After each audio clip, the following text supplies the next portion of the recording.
அதுக்கு கீழே கொஞ்சம் கேள்வி கேட்டிருக்காங்க. அந்த கேள்விக்கு நீங்க என்ன செய்யணும் கூட எழுதணும். சரியா? அதை வாசிச்சு அதுக்கு ஏழாவது கேட்டோ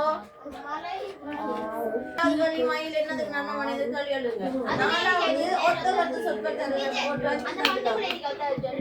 அந்த பந்திக்குள்ள ஒத்த கத்து சொல் வராது. அந்த பந்திக்குள்ள இருக்கிறதான் இந்த டீச்சர் கேட்டுருக்கிறேன். ஒரு முகமுறை ஒன்று எழுதி போட்டு அதுக்கு பிறகு நம்ம சுற்றாடல காப்போம். நம்ம சுற்றாடல் என்ன எழுதணும், சுற்றாடல் என்னென்ன காணப்படுது, அதை எப்படி மாசடையுது, அதை நாங்க எப்படி பாதுகாக்கணும், கடைசி ஒரு முடிவு. சரியா? பந்தி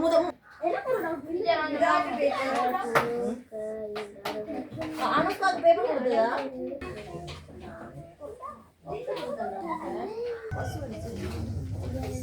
அது எப்படி சத்தம் போடுமா? சத்தம் போடுறோம். அப்படிதான்